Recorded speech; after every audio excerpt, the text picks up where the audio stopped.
Detail से या विस्तार से बातचीत करनी है। तो हमें देखना है कि मैसूर 1612 में जो आया, यहाँ पर बच्चों एक राजा है जिसका नाम है आड़यार। एक राजा है बच्चों जिसका नाम है आड़यार, या इसी को कहते हैं वाड़यार, इसी को कहते हैं वाड़यार। और ये राज्य स्थापित हो गया। बच्चों कहा यह जाता है कि आड़यार वंश की स्थापना होने के बाद यहाँ पर एक हिंदू छोटा सा राज्य चलता रहा, एक छोटा सा राज्य चलता रहा। लेकिन बच्चों जब समय आया लगभग 1740 के आसपास का, 1740 के आसपास से फिर घटना शुरू होती है। लगभग ये तो वाड़ियार वंश यहाँ पर राज करता रहा। 1740 के लगभग एक मैसूर का बच्चों हिंदू अंतिम हिंदू राज्य, मैसूर का अंतिम हिंदू राजा, मैसूर का अंतिम हिंदू राजा जिसका नाम है प्यारे बच्चों, अंतिम हिंदू राजा जिसका नाम है चिक्का कृष्णराज सेकंड। क्या नाम है बेटा? चिक्का कृष्णराज सेकंड, चिक्का कृष्णराज सेकंड। ये बच्चों कहते हैं गद्दी पर बैठाए गए, ये कहते हैं गद्दी पर बैठाए गए या ये गद्दी पर बैठे। और चिक्का कृष्णराज सेकंड के दो मंत्री थे बेटा। सिंहासन पर था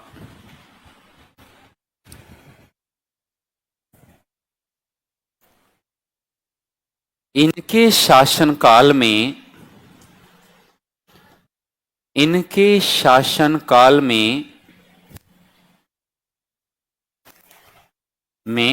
मैसूर की वास्तविक सत्ता,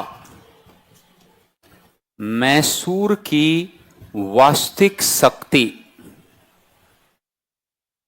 मैसूर की वास्तविक शक्ति दो भाई नंदराज ब्रैकेट में वित्त मंत्री, नंदराज ब्रैकेट में वित्त मंत्री और देवराज, नंदराज वित्त मंत्री और देवराज सैन्य मंत्री के हाथों में थी। सैन्य मंत्री ब्रैकेट बंद के हाथों में थी, के हाथों में थी, के हाथों में थी, के हाथों में थी। तो बेटा बहुत क्लियर सिनेरियो है, यदि समझना है तो बहुत क्लियर सिनेरियो है। और ये सिनेरियो बेटा ये है, ध्यान से सुनिए, ये सिनेरियो मेरे प्यारे बच्चों ये है कि यहां पर तो हमें यही लेना पड़ेगा, नहीं तो आप इसे देख नहीं पाएंगे। और अगला जो स्लाइड है वो हम दूसरे वाली लेंगे, ठीक है। तो ये चिक्का कृष्णराज है, अब समझ में आ गया। ये चिक्का कृष्णराज है। तो चिक्का कृष्णराज, मैसूर की स्थापना तो 1612 हुई, विजयनगर साम्राज्य से कहानी शुरू की वेंकट द्वितीय के काल में। वहां आड़ियार वंश की स्थापना थी। आड़ियार वंश में या वाड़ियार वंश बने 1640 के 1740 के आसपास चिक्का कृष्णराज, क्योंकि हमें कहानी को हैदर अली से लिंक करना है, हमें हैदर अली के उदय के बारे में बात करनी है। तो चिक्का कृष्णराज का शासन था 1740 के दशक में, और उसके काल में जो वास्तविक पावर है मैसूर की, वो प्यारे बच्चों नंदराज वित्त मंत्री और देवराज नाम के दो भाइयों के हाथों में थी। और कहते हैं 1749 में, अब आगे की कहानी सुनो। 1749 में मेरे प्यारे बच्चों एक घटना घटी। 1749 में एक घटना घटी, और घटना ये थी मैसूर में, यहां देखो, ये मैसूर में घटना थी।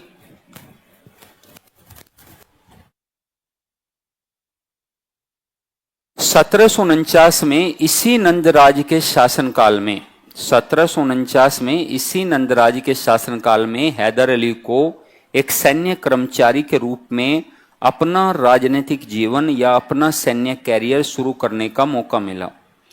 तो मैसूर में हैदर अली को बच्चों, जो हैदर अली का उदय यदि माने हम देखें, तो हैदर अली के विषय में हमें दो बात कहनी होगी कि हैदर अली का जो काल शुरू होता है वो वास्तव में 1749 में होता है। कब होता है बच्चों? 1749 में होता है। 1749 में नंदराज ने बच्चों इसे मौका दिया। नंदराज ने मौका दिया और इसने एक सैन्य अधिकारी के तौर पर या सैन्य कर्मचारी के तौर पर, छोटे सैनिक के तौर पर अपनी राजनीतिक या अपने सैन्य जीवन को प्रारंभ किया। 1755 में बच्चों, 1755 में एक घटना घटी जिसका नाम है बच्चों कि इसे डिंडीगुल का, पहले इसे डिंडीगुल का फौजदार बनाया गया। इसे डिंडीगुल का फौजदार बनाया गया। इसे डिंडीगुल का फौजदार बनाया गया। डिंडीगुल का फौजदार बनाया गया। इसने बच्चों डिंडीगुल में एक आधुनिक शस्त्रागार, इसने डिंडीगुल में एक आधुनिक शस्त्रागार, मॉडर्न शस्त्रागार जहां शस्त्र बनाए जाते हैं, एक आधुनिक शस्त्रागार की स्थापना की थी फ्रांसीसियों की सहायता से। फ्रांसीसियों की सहायता से बच्चों इसे क्यों किया गया था? इसको क्यों किया गया था? इसे इसलिए किया गया था क्योंकि जो मैसूर है प्यारे बच्चों, इस समय पर जो मैसूर है, यदि हम मैसूर की स्थिति को देखें तो मैसूर बच्चों साउथ इंडिया में है और ये तो मराठा साम्राज्य ही है बच्चों। यहां से लेकर जो मराठा साम्राज्य फैला हुआ है, ये बच्चों यहां पर आपको पता है ये निजाम है, निजाम फैले हुए हैं यहां तक, यहां से यहां तक ये निजाम का राज्य है। और यदि बच्चों हम ये देखें, मैसूर मराठा तो ऊपर तक है और यहां नीचे हम देखें तो ये बच्चों मैसूर दिखाई हमें देता है। ये मैसूर है, ये यहां पर त्रावणकोर है, तो ये मैसूर की स्थिति है। तो मैसूर में अब दो तीन बातों को समझना पड़ेगा कि यदि ये मैसूर की स्थिति है तो मैसूर के सामने प्रतिद्वंदी कौन कौन से है बच्चों, ये देखने पड़ेंगे कि मैसूर के सामने दक्षिण भारत में प्रतिद्वंदी कौन कौन से है। एक तो मराठा है, एक तो बेटा मराठा है मैसूर के प्रतिद्वंदी के तौर पर, एक तो मराठा है और एक बच्चों निजाम है। मराठा और निजाम तो बच्चों ये आपस में भी लड़ रहे हैं और ये मैसूर को भी कमजोर करने का प्रयास करते हैं। कभी निजाम हमला कर रहा है तो कभी निजाम से फुर्सत मिलती है तो आकर अटक जाते हैं मराठा, फिर निजाम आ जाते तो फिर मराठा, फिर निजाम आ जाते तो फिर मराठा। इस प्रकार चीजें लगातार चलती रहती हैं। अब जो निजाम है, आशीष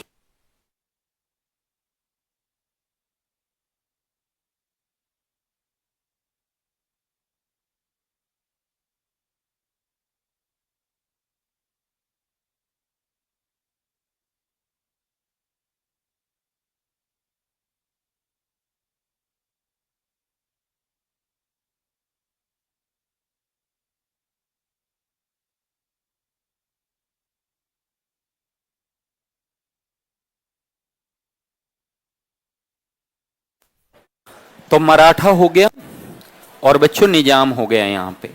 तो ये मैसूर है। अब ये तो दो प्रतिद्वंदी है ही, लेकिन कुछ ब्रिटिश कंपनी भी प्रतिद्वंदी है। ब्रिटिश कंपनियां दो है, एक तो सॉरी यूरोपीय कंपनी भी है। जैसे एक तो ब्रिटिश प्रतिद्वंदी है और बच्चों फ्रांसीसी है। लेकिन फ्रांसीसी की खास बात यह है बच्चों कि वो मैसूर के साथ है शुरू से लेकर आखिर तक। मैसूर समर्थन करता है और हैदराबाद समर्थन करता है ब्रिटिशों का। याद कीजिए आप, हैदराबाद करता है समर्थन किसका? ब्रिटिशों का। तो यानी एक तो ब्रिटिश के पक्ष में है और ये मैसूर फ्रांसीसियों के पक्ष में है। दोनों की बातें क्या हो गई? अलग अलग हो गई। तो इसलिए मैसूर की स्थिति बेचारे की बड़ी कमजोर है, बड़ी कमजोर है। तो इसलिए बच्चों आधुनिक शस्त्रागार की स्थापना की गई ताकि मैसूर शक्तिशाली हो और शक्तिशाली होकर इन शक्तियों का सामना कर पाए। दक्कन में उसे यदि राज करना है, उसे यदि अपने अस्तित्व को बचाना है। और आपको प्यारे बच्चों बता दे जानकारी के लिए कि दक्कन में मराठों से शायद जितना संघर्ष ब्रिटिशों ने ना किया हो, मैसूर से उतना किया। हैदर अली एकमात्र ऐसा शासक है हिंदुस्तान का जिसने एक बार नहीं दो बार हराया बच्चों ब्रिटिश सेना को। दो बार उसने ब्रिटिश आर्मी को हराया। और टीपू सुल्तान बच्चों खुद कहते हैं ब्रिटिशों को पराजित करने वाला शासक है जो ब्रिटिशों से निर्भीकता के साथ लड़े। एक छोटे से राज्य के स्वामी हैं, जैसा हमने मैप में बच्चों आपको दिखाया, एक छोटे से राज्य के स्वामी हैं और ये स्थिति उनकी बनी हुई है। अब बच्चों थोड़ा सा यहां पर आधुनिक शस्त्रागार की स्थापना की और बच्चों 1761 में एक घटना घट गई। आपको पता है बच्चों मराठा युद्ध हार गए और मराठा युद्ध हार करके बालाजी बाजीराव की डेथ हो गई हार्ट अटैक से और माधवराव गद्दी पर आया। और याद करो, हमने माधवराव में हमने बताया था कि माधवराव ने मैसूर दोनों को पराजित करके फिर से अपनी मोनोपोली स्थापित करने का काम किया, याद है? तो बच्चों, उसने हैदर अली यहां पर आक्रमण कर दिया माधवराव ने मैसूर पर, और इसी आक्रमण के दौरान मराठा आक्रमण, इसी का फायदा मेरे प्यारे बच्चों उठा लिया किसने? इसी का फायदा हैदर अली ने उठाया और इन दोनों भाइयों को, नंदराज और देवराज को, राजनीति से संन्यास लेने पर मजबूर कर दिया। और वह मराठा यानी वह मैसूर में नंदराज और देवराज को उसने राजनीति से संन्यास लेने पर मजबूर कर दिया, संन्यास ले लिया। अब बच्चों, सारी सत्ता लगभग किसके हाथों में आ गई? 1765 तक आते आते बच्चों सारी सत्ता, 63 से 65 के बीच में सारी सत्ता और एकमात्र सत्ता का स्वामी हैदर अली हो गया। 1765 में फिर से बच्चों मराठों ने एक हमला किया और हैदर अली को पराजित किया। मराठे निसंदेह शक्तिशाली थे और वे हमला करते थे तो मैसूर हार ही जाता था। लेकिन ये कहानी बच्चों अलग है, ये कहानी अलग है और अंग्रेजों के साथ कहानी अलग है। कहते हैं 1767 में मैसूर का युद्ध अंग्रेजों के साथ प्रारंभ हुआ। किसके साथ प्रारंभ हुआ? अंग्रेजों के साथ प्रारंभ हुआ। और मेरे प्यारे बच्चों, अंग्रेजों के साथ जो उनका युद्ध लड़ा गया वो पहला आंग्ल मैसूर युद्ध था। 4 टोटल आंग्ल मैसूर युद्ध लड़े जाएंगे। यहां पर पहले की बात करके फिर नोटिंग करवाएंगे। प्रथम आंग्ल मैसूर युद्ध बच्चों कहा जाता है कि प्रथम आंग्ल मैसूर युद्ध लड़ा गया लगभग, प्रथम आंग्ल मैसूर युद्ध लड़ा गया इसको बोलते हैं फर्स्ट एंग्लो मैसूर वॉर। इसको बोलते हैं फर्स्ट एंग्लो मैसूर वॉर। और इसका समय है 1767 टू 69 एडी का ये समय है। इसमें बच्चों हुआ क्या था? हैदर अली ने एक गठबंधन बनाया। कहते हैं ब्रिटिशों की आक्रामक नीति का परिणाम था। ब्रिटिश बच्चों आगे बढ़ रहे थे लगातार, कर्नाटक उनका क्षेत्र दोस्त था और ब्रिटिशर्स लगातार आगे बढ़ रहे हैं। 1767 के बाद तो आपको पता ही है, उन्होंने रिंग फेंस की पॉलिसी शुरू कर दी, जिसके तहत 2 राजाओं को घेर कर तीसरे को पराजित कर दो, 2 राजाओं को अपने साथ लेकर तीसरों को पराजित कर दो। तो यहां पर यह युद्ध शुरू हुआ। अब बच्चों ये युद्ध ब्रिटिश के बीच में हुआ और साथ में हैदर अली इसमें लड़ा, यानी मैसूर। और हैदर अली ने बच्चों एक गठबंधन बना लिया। हैदर अली ने गठबंधन बनाया किसके साथ? एक निजाम को अपने साथ मिला लिया और एक बच्चों मराठों को अपने साथ मिलाया। मराठों को अपने साथ मिलाकर आरकाट पर हमला कर दिया। आरकाट कर्नाटक की राजधानी, आरकाट पर हमला बोल दिया और आरकाट पर हमला बोलकर युद्ध शुरू हो गया। लेकिन बच्चों कहते हैं जब पहले हैदर अली हार गया तो जब हारने के बाद ये दोनों भयभीत हो गए बच्चों, दोनों भयभीत हो गए और मराठे और निजाम दोनों के दोनों कहते हैं ब्रिटिशों के पक्ष में चले गए। लेकिन बच्चों दूसरी झड़प में, दूसरे युद्ध में 1769 में हैदर अली ने ब्रिटिशों को, कहते हैं जिसकी सेना मद्रास और बंगाल से बुलाई गई थी, उनको बेहतर तरीके से पराजित किया और अपनी शर्तों पर मद्रास की संधि साइन की। अपनी शर्तों पर मद्रास की संधि साइन की और मद्रास की संधि में बच्चों ये तय हुआ, मद्रास की संधि में ये तय हुआ कि एक दूसरे के राज्य एक दूसरे को लौटा दिए जाएंगे, एक दूसरे के जीते हुए क्षेत्र एक दूसरे को लौटा दिए जाएंगे। तो ये पहला आंग्ल मैसूर युद्ध था। दूसरा आंग्ल मैसूर युद्ध बच्चों लड़ा गया 1780 में। कई साल बाद ये युद्ध शुरू हुआ। तब तक हैदर अली ने मैसूर को और शक्तिशाली बनाने का प्रयास किया। हेडिंग लगाइए, मतलब हेडिंग मत लगाइए, बस आपने कहां तक लिखा था?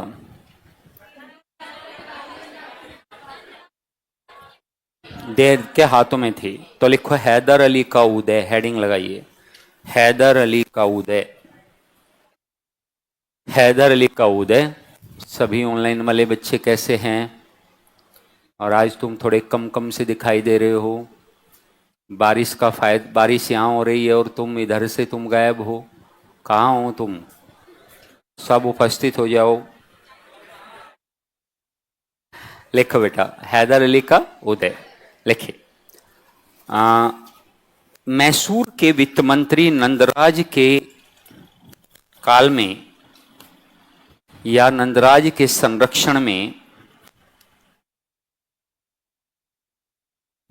मैसूर के वित्त मंत्री नंदराज के संरक्षण में नंदराज के संरक्षण में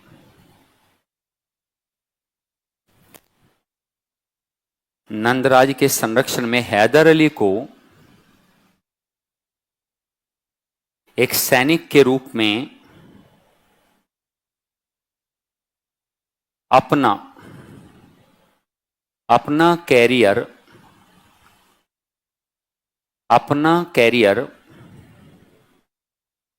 शुरू करने का मौका मिला। नहीं बेटा, इसमें जहां वो फ्लैक्चुएट किया था मेरे बच्चे, उसके बाद ही हमने लिखना शुरू किया था। उससे तभी तो हमने कहा था कि लिखो। तो आपका छोटा नहीं है बेटा, बिल्कुल भी वहीं से है। ठीक है, आप बिल्कुल परेशान मत हो। लिखो बेटा। शुरू करने का मौका मिला। 1755 में हैदर अली को डिंडीगुल का 1755 में हैदर अली को डिंडीगुल का फौजदार 1755 में हैदर अली को डिंडीगुल का फौजदार डिंडीगुल का फौजदार नियुक्त किया गया। डिंडीगुल का फौजदार नियुक्त किया गया। डिंडीगुल का फौजदार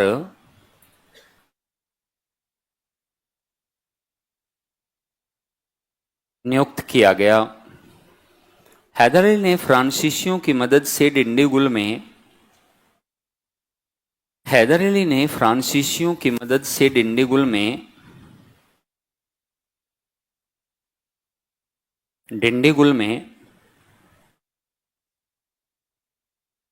एक आधुनिक शस्त्रागार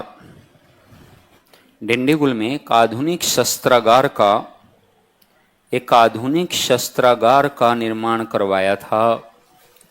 एक आधुनिक शस्त्रागार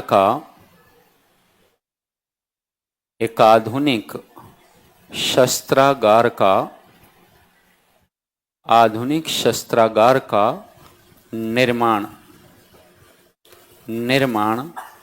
करवाया था। लिखिए कि इसका निर्माण करवाया था। 1761 में मराठों ने मैसूर पर हमला किया। 1761 में मराठों ने मैसूर पर हमला किया। घबरा जाते हैं तुम, हम ऐसा मत किया करो। तुम ये जो मारो मारो करते हो ना, ये सही नहीं है।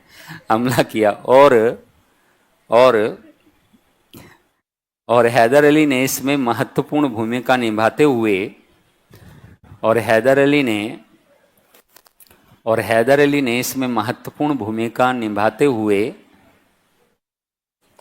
देवराज और नंदराज को राजनीति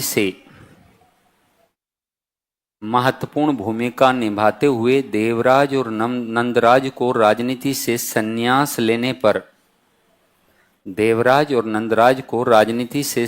लेने पर मजबूर कर दिया। ठीक है, यानी राजनीति से संन्यास ले लो बस तुम अभी। लिखिए 1763 से 65 के बीच 1763 से 65 के बीच हैदर अली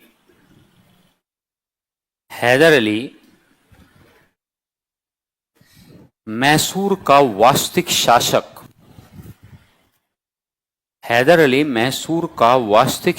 बन गया।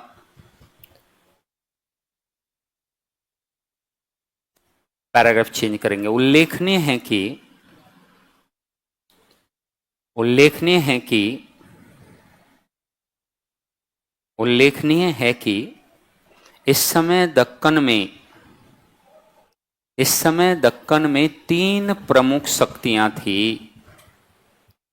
इस समय दक्कन में तीन प्रमुख शक्तियां थी। नंबर एक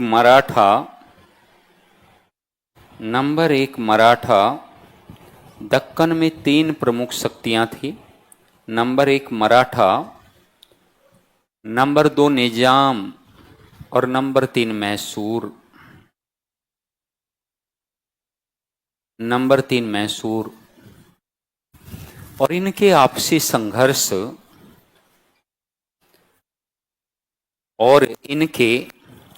संघर्ष दक्कन में अशांति की स्थिति दक्कन में अशांति की स्थिति उत्पन्न कर रहे थे। दक्कन में अशांति की स्थिति उत्पन्न कर रहे थे। दक्कन में अशांति की स्थिति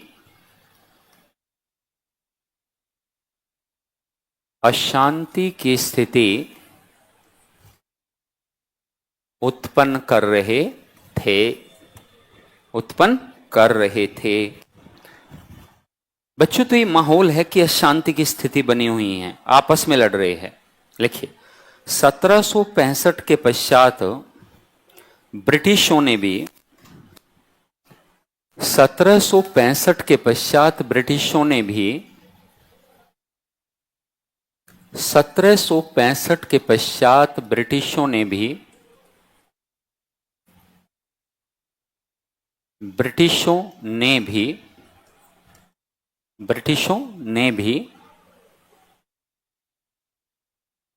दक्कन में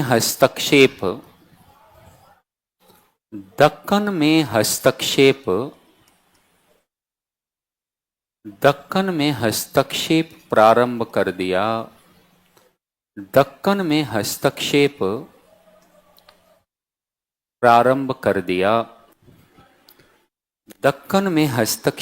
प्रारंभ कर दिया। ठीक है प्यारे बच्चों, तो ये एक स्थिति हुई कि पूरा हमने आपको समझा दिया कि कैसे दक्कन में हस्तक्षेप हो गया, कैसे मैसूर आया। अब आपके मन में एक क्वेश्चन नहीं होगा कि भाई मैसूर आया कहां से, तो आपको पता चल गया मैसूर विजयनगर के पतन के बाद स्थापित हुआ। प्रारंभ में कैसे कैसे वह था और कैसे हैदर अली का उत्थान हो गया, और हैदर अली के उत्थान के बाद ब्रिटिश कैसे इंटरफेरेंस शुरू करते हैं। अब हेडिंग लगाइए प्रथम आंग्ल मैसूर युद्ध। हेडिंग लगाइए प्रथम आंग्ल मैसूर युद्ध।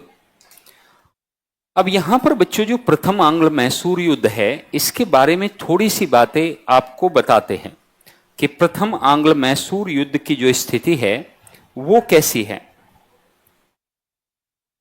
अब जैसे बच्चों प्रथम आंग्ल मैसूर युद्ध में ये देखिए आप, प्रथम आंग्ल मैसूर युद्ध की स्थिति क्या है। प्रथम आंग्ल मैसूर युद्ध बच्चों, समय लिखो 1767 से लेकर 69 AD। पहली बात तो बच्चों आप कारण जानना चाहोगे कि सर कारण क्या है पहले आंग्ल मैसूर युद्ध का, क्या कारण है। तो प्यारे बच्चों, कारण के स्तर पर हमें ये देखना है कि कारण ये है कि अंग्रेजों का दक्कन में प्रवेश, अंग्रेजों का दक्कन की राजनीति में, ऐसा कहोगे तो और बढ़िया लगेगा, दक्कन की राजनीति में हस्तक्षेप बच्चों, दक्कन की राजनीति में हस्तक्षेप पहला कारण बच्चों। दूसरा कारण मेरे प्यारे बच्चों ये रहा कि उनकी आक्रामक नीति, ब्रिटिशों की आक्रामक नीति का परिणाम है मेरे प्यारे बच्चों ये। आक्रामक नीति का क्या है, परिणाम है। अब आप सोच रहे होंगे बच्चों कि जब वो लोग बंगाल में शक्तिशाली हो ही गए तो उन्हें इतनी जल्दी क्या है कि वो दक्कन पहुंच गए। उन्हें इतनी जल्दी ये है कि पहले मद्रास की सेवा में ही तो था क्लाइव। पहले क्लाइव कहां था, मद्रास की सेवा में बेटा। तो मद्रास की सेवा में जब क्लाइव था तो मद्रास तो पहले से उनका गढ़ था, तो अब उन्हें बस समय मिल रहा है। अब बात इतनी सी है। और उनकी आक्रामक नीति का परिणाम था। और बच्चों कहते आरकाट पर, कर्नाटक की राजधानी, कर्नाटक की राजधानी आरकाट पर हमले से युद्ध शुरू हुआ। कि राजधानी आरकाट पर बच्चों कहते हैं पर आक्रमण से यह युद्ध शुरू हुआ।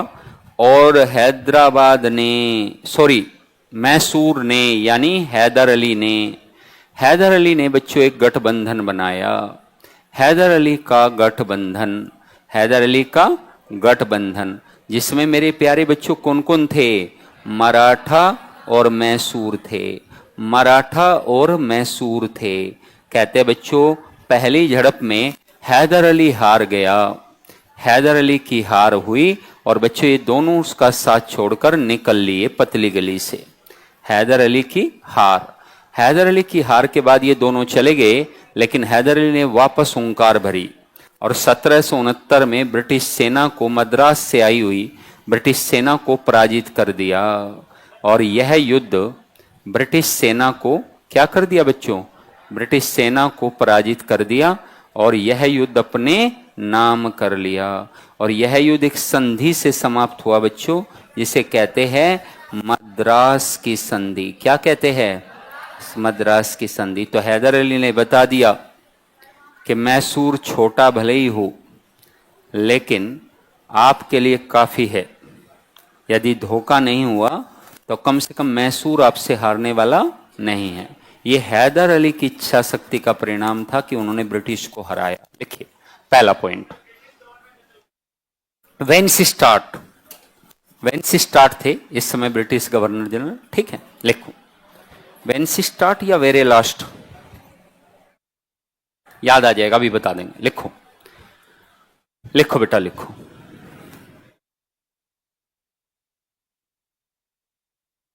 प्रथम आंग्ल मैसूर युद्ध का कारण, प्रथम आंग्ल मैसूर युद्ध के कारण, प्रथम आंग्ल मैसूर युद्ध के कारण थे नंबर एक, नंबर एक, बंगाल जीतने के पश्चात ब्रिटिशों के द्वारा, बंगाल जीतने के पश्चात ब्रिटिशों के द्वारा दक्कन की राजनीति में, ब्रिटिशों के द्वारा दक्कन की राजनीति में, दक्कन की राजनीति में हस्तक्षेप करना, दक्कन की राजनीति में हस्तक्षेप करना, दक्कन की राजनीति में हस्तक्षेप करना। तो बच्चों एक तो कारण ये था कि दक्कन की राजनीति में आप क्या कर रहे हो, हस्तक्षेप कर रहे हो। दूसरा लिखो, यह युद्ध ब्रिटिशों की आक्रामक नीति का भी, यह युद्ध ब्रिटिशों की आक्रामक नीति का भी, ब्रिटिशों की आक्रामक नीति का भी परिणाम था। ब्रिटिशों की आक्रामक नीति का भी परिणाम था। नेक्स्ट लिखो बेटा, आक्रामक नीति का भी परिणाम था। युद्ध की शुरुआत, युद्ध की शुरुआत, युद्ध की शुरुआत हैदर अली के द्वारा कर्नाटक की राजधानी,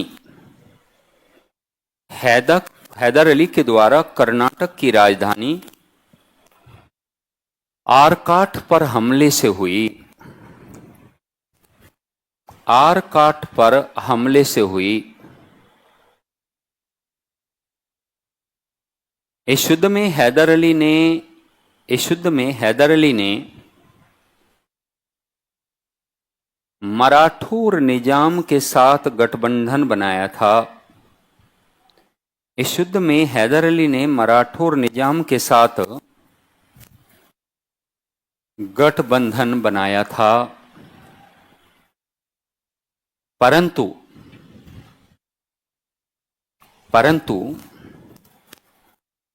पहले संघर्ष में ब्रिटिशों के द्वारा हैदर अली पराजित हुआ। परंतु पहले संघर्ष में ब्रिटिशों के द्वारा हैदर अली पराजित हुआ, जिसके पश्चात पहले संघर्ष में हैदर अली ब्रिटिशों के द्वारा पराजित हुआ, जिसके पश्चात मराठा और निजाम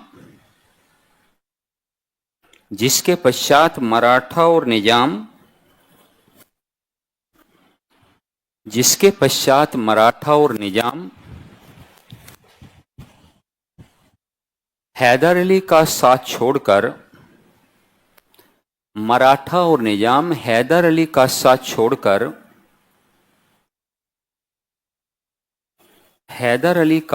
छोड़कर ब्रिटिशों की तरफ चले गए या ब्रिटिशों की ओर मिल गए। परंतु 1769 में हैदर अली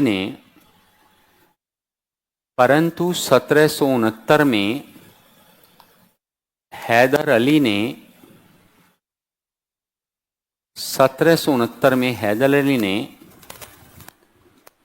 ब्रिटिशों को पराजित किया और अपनी शर्तों पर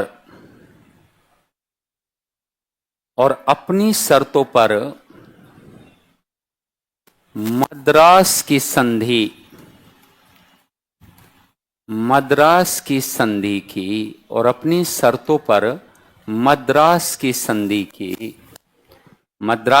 संधि की। तो बेटा पहला युद्ध मद्रास की संधि के द्वारा समाप्त हुआ। किसके द्वारा समाप्त हुआ? मद्रास की संधि के द्वारा समाप्त हुआ। और मद्रास की संधि के अनुसार क्या था? एक दूसरे के राज्य जीते हुए एक दूसरे को सौंप दिए गए। लिखिए, इस संधि के अनुसार या मद्रास की संधि के अनुसार दोनों पक्षों ने मद्रास की संधि के अनुसार दोनों पक्षों ने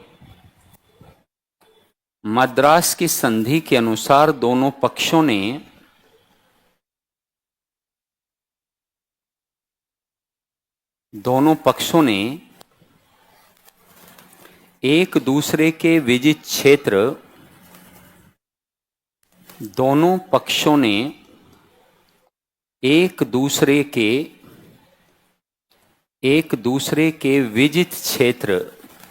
एक दूसरे के विजित क्षेत्र लौटा दिए, विजित क्षेत्र वापस लौटा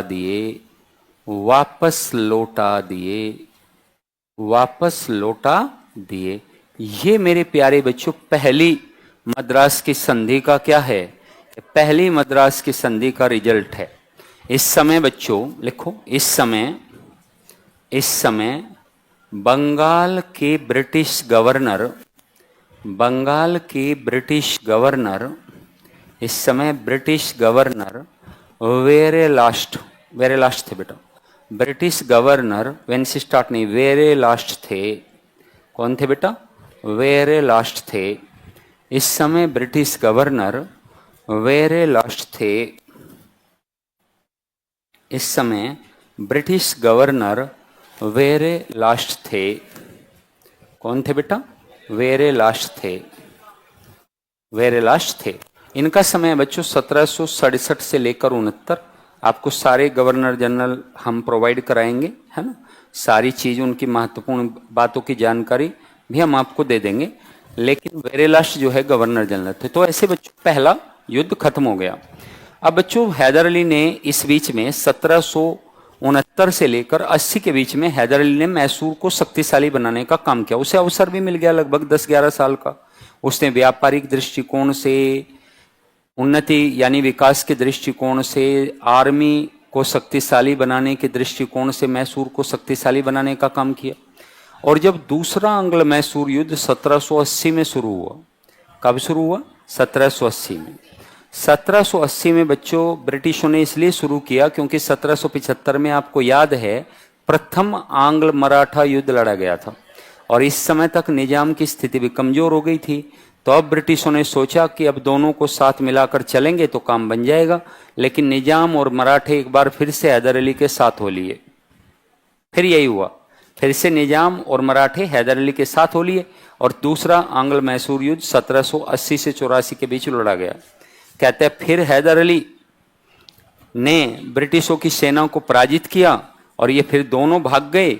ब्रिटिशों ने इन्हें अपनी तरफ मिला लिया और ये ब्रिटिशों की तरफ मिल गए। लेकिन 1782 में एक झड़प में पार्टोनोवा का युद्ध हुआ बच्चों। 1782 में बड़ा पार्टोनोवा का युद्ध, पहले हैदर अली ने हराया, फिर पार्टोनोवा का युद्ध में जनरल आयरकूट लड़ा। याद है बच्चों जनरल आयरकूट? बैटल ऑफ वॉन्डिवोस में भी यही लड़ा था, याद है? जनरल आयरकूट लड़ा और उसने हैदर अली को पराजित कर दिया पार्टोनोवा के युद्ध में। हैदर अली हार गया बच्चों।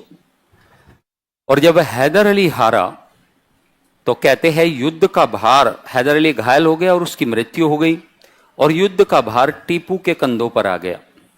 टीपू एक योग्य पिता का योग्य बेटा था। कहते हैं वह बड़ा ही शक्तिशाली, समझबूझ में अपने पिता के समकक्ष था और जैसे उसके हाथों में बागडोर आई और बच्चों उसने सबसे पहले, ध्यान से सुनो, 1783 में एक ब्रिटिशों के साथ युद्ध लड़ा और ब्रिटिश ब्रिगेडियर मैथ्यूज को बंदी बना लिया और बंदी बनाकर कहा कि दूसरी संधि के लिए टेबल पर बैठने के लिए विवश हो जाओ। और मैंगलोर की संधि फिर से मैसूर की शर्तों पर हुई। एक दूसरे के क्षेत्र एक दूसरे को फिर से लौटा दिए गए। लेकिन बच्चों द्वितीय आंग्ल मैसूर युद्ध की खास बात यह है, ध्यान से सुनेंगे बेटा, द्वितीय आंग्ल मैसूर युद्ध की खास बात यह है कि यदि आप देखें कि सर इसका कारण क्या रहा होगा, द्वितीय आंग्ल मैसूर युद्ध, द्वितीय आंग्ल मैसूर युद्ध, इसका कारण क्या रहा होगा? तो बच्चों इसका कारण यह था कि ब्रिटिशों ने फ्रांसीसी कब्जे वाले माहे पर, पौंडीचेरी का भाग है, माहे पर हमला कर दिया। ब्रिटिशों ने माहे पर हमला कर दिया। ब्रिटिशों ने माहे पर हमला कर दिया बच्चों, माहे पर हमला कर दिया। अब माहे पर हमले से क्या प्रभाव पड़ा होगा? माहे किसका है? फ्रांसीसियों का है। और फ्रांसीसियों किसके सहयोगी है? मैसूर के। तो मैसूर ने इसे अपने पर माना और युद्ध शुरू हुआ 1780 में। 1780 में युद्ध शुरू हुआ और गठबंधन बना बच्चों। क्या बना? गठबंधन बना। गठबंधन फिर से बना, कौन सा? हैदर अली, मराठा प्लस निजाम। हैदर अली प्लस मराठा प्लस निजाम, ये गठबंधन बना। और जब इस गठबंधन से, ध्यान से सुनेंगे बेटा, जब इस गठबंधन से युद्ध हुआ 1780 में, 1780 में, तो बच्चों हैदर अली ने ब्रिटिशों की सेना को, हैदर अली को ब्रिटिशों की सेना ने, हैदर अली ने ब्रिटिश सेना को पराजित कर दिया, ब्रिटिश सेना को पराजित कर दिया। लेकिन बच्चों 1782 में, इसके बाद दोनों इस छोड़कर चले गए। 1782 में पार्टोनोवा का युद्ध हुआ। कौन सा युद्ध हुआ? पार्टोनोवा का युद्ध हुआ। पार्टोनोवा के युद्ध में बच्चों हैदर अली ने या ब्रिटिशों ने, आयरकूट ने हैदर अली को पराजित कर दिया और हैदर अली घायल होकर बच्चों 1782 में हैदर अली की डेथ हो गई, हैदर अली की मृत्यु हो गई। और जैसे ही हैदर अली की मृत्यु हुई, टीपू के हाथ में युद्ध का भार आ गया। 1782 में, 1783 में टीपू ने ब्रिटिश सेना को पराजित किया और एक संधि करने पर विवश कर दिया, ने ब्रिटिशों को पराजित किया और एक संधि करने पर मजबूर कर दिया। क्लियर हुआ? इस संधि को कहते हैं मेरे प्यारे बच्चों मैंगलोर की संधि। क्या कहते हैं? मंगलोर की संधि। बात समझ में आई हो तो बोल दो हाँ। तो लिखो द्वितीयांग्ल मैसूर युद्ध, द्वितीयांग्ल मैसूर युद्ध। इस समय राजधानी फ्रांसिसो की पौंडीचेरी थी। हाँ, और वो माहे उसी का भाग था। लिखो, आज भी माहे वाला पार्ट आपने देखा होगा, पुडुचेरी के अंतर्गत ही आता है। लिखिए बच्चों, द्वितीयांग्ल मैसूर। समय बेटा 1780 से 84 एडी, 80 से 84 एडी। लिखिए 1780 में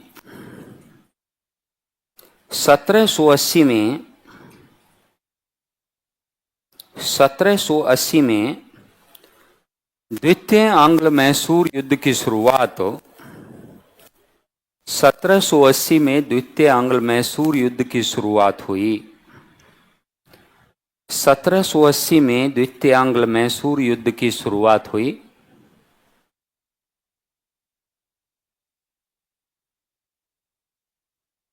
ब्रिटिशों ने फ्रांसीसियों के अधिकार वाले माहे पर, माहे कोमा इन्वर्टेड कोमाज में, ब्रिटिशों ने फ्रांसीसियों के अधिकार वाले क्षेत्र माहे पर आक्रमण कर दिया,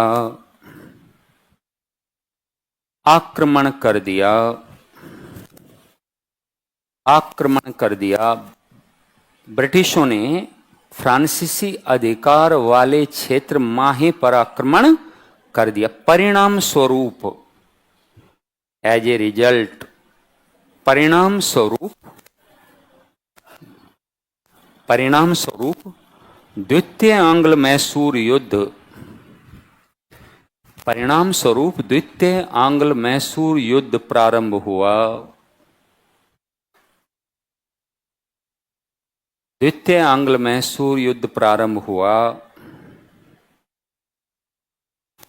इस युद्ध में हैदर अली ने, इस युद्ध में हैदर अली ने पुनः मराठों निजाम के साथ गठबंधन बनाया, पुनः मराठों निजाम के साथ गठबंधन बनाया। 1781 में, 1781 में हैदर अली ने ब्रिटिश सेना को पराजित कर दिया। 1781 में हैदर अली ने ब्रिटिश सेना को पराजित कर दिया, जिसके पश्चात मराठा और निजाम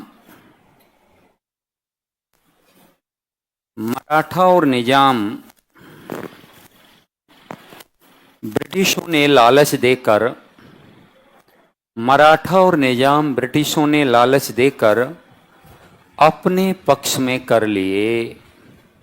ब्रिटिशों ने लालच देकर अपने पक्ष में कर लिए। ब्रिटिशों ने लालच देकर अपने पक्ष में कर लिए, अपने पक्ष में कर लिए। बेटा वो तो हम भी ढूंढ रहे हैं, ऑनलाइन वाले कह रहे हैं सर पीपीटी नहीं है। पीपीटी है, बस मैसूर का हेडिंग है, बाकी कहाँ गायब कर दी? नहीं वो ठीक है बट फिर भी बाकी कहाँ है? लगा दो, लगा दो। लिखो बेटा, कुछ चीजें कई बार समझ में नहीं आती तो अच्छा दिखाई देता है उस पे, है ना, अच्छा दिखाई देता है तो महत्वपूर्ण होता है। लिखिए बेटा, हैदर अली ने, लिखिए 1782 में 1782 में पार्टो नोवा का युद्ध, 1782 में पार्टो नोवा का युद्ध, लगाइए पार्टो नोवा का युद्ध हैदर अली और ब्रिटिश जनरल, पार्टो नोवा का युद्ध हैदर अली और ब्रिटिश जनरल, हैदर अली और ब्रिटिश जनरल आयरकूट के बीच लड़ा गया। ब्रिटिश जनरल आयरकूट के बीच लड़ा गया। ब्रिटिश जनरल आयरकूट के बीच लड़ा गया। आयरकूट के बीच लड़ा गया। इस युद्ध में हैदर अली की हार हुई। इस युद्ध में हैदर अली की हैदर अली की हार हुई। इस युद्ध में हैदर अली की हार हुई और 1782 में ही घायल होने से, और 1782 में ही घायल होने से उनकी मृत्यु हो गई। घायल होने से उनकी मृत्यु हो गई। घायल होने से उनकी मृत्यु हो गई। हैदर अली की मृत्यु के पश्चात द्वितीय आंग्ल मैसूर युद्ध का भार, द्वितीय आंग्ल मैसूर युद्ध का भार टीपू सुल्तान के कंधों पर आ गया। टीपू सुल्तान के कंधों पर आ गया। टीपू सुल्तान के कंधों पर आ गया। टीपू सुल्तान ने 1783 में ब्रिटिश ब्रिगेडियर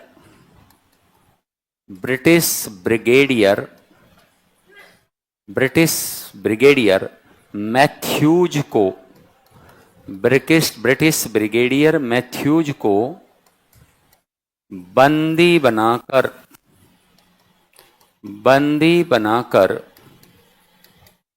ब्रिटिशों को मैंगलोर की संधि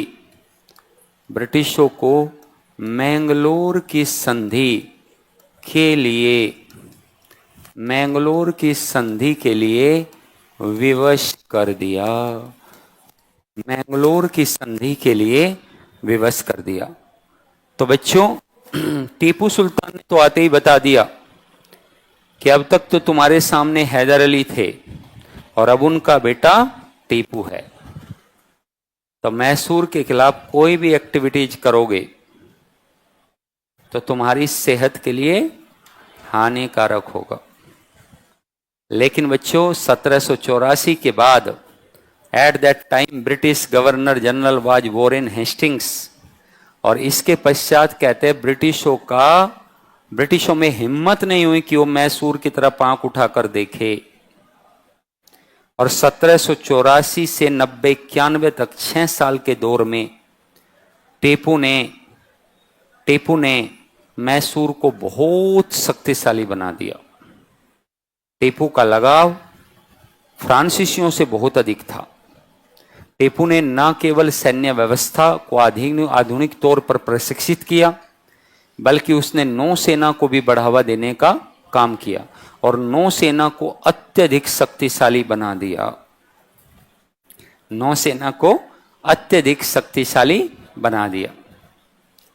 प्यारे बच्चों, टीपू ने एक नया कैलेंडर, एक नई मुद्रा प्रणाली की शुरुआत की। टीपू ने बच्चों सैन्य सुधार के साथ साथ एग्रीकल्चर में सुधार किए, व्यापार को स्थापित किया, व्यापारिक कंपनियों को स्थापित किया, कुस्तुनतुनिया और फ्रांस इत्यादि के साथ में बच्चों उसने पत्र व्यवहार करने का काम किया, तुर्की तक के साथ में। कहते टीपू ने अपने आप को शक्तिशाली रूप में स्थापित किया। टीपू पहला शासक है भारत में, ध्यान दे बच्चों, टीपू भारत में पहला शासक है जिसने एक रॉकेट का मॉडल लॉन्च किया था। भारत में पहली बार रॉकेट का मॉडल लॉन्च करने का श्रेय भी टीपू सुल्तान को जाता है। किसे जाता है? टीपू सुल्तान को। इतिहासकार जेम्स मिल कहते हैं history of British India, history of the British India में कहते हैं जेम्स मिल इतिहासकार कि टीपू हिंदू और मुसलमान दोनों जनता के लिए उदार था और अपने पिता की तरह ही योग्य शासक था। उसने हैदर अली से भी आगे जाकर आधुनिक काल में खुलेआम सुल्तान का टाइटल लिया, तभी तो उसे कहते थे टीपू सुल्तान। क्या कहते थे?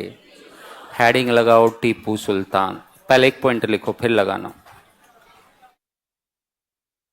क्या बेटा?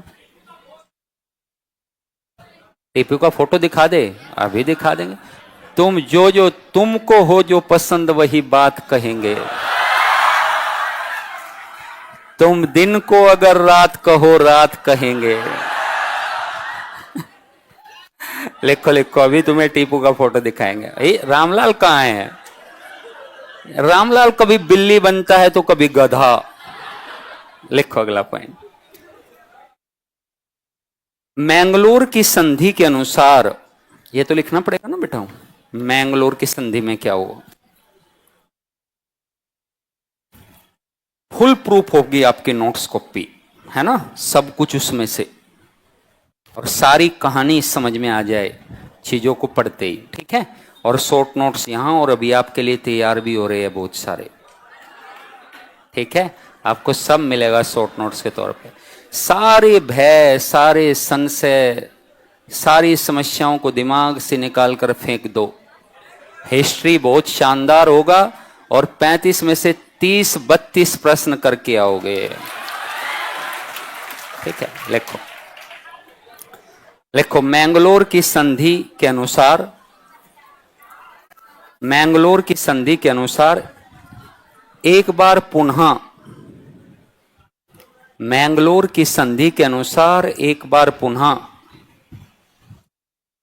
एक दूसरे के विजित क्षेत्र, एक बार पुनः एक दूसरे के विजित क्षेत्र एक दूसरे को लौटा दिए गए, एक दूसरे को लौटा दिए गए।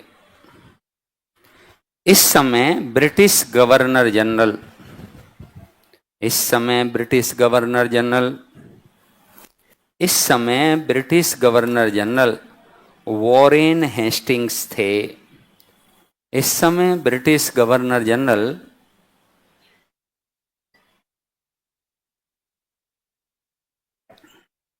वॉरेन हेस्टिंग्स थे। हेडिंग लगाइए टीपू सुल्तान। और ये रहा बेटा, कहाँ गया भाई?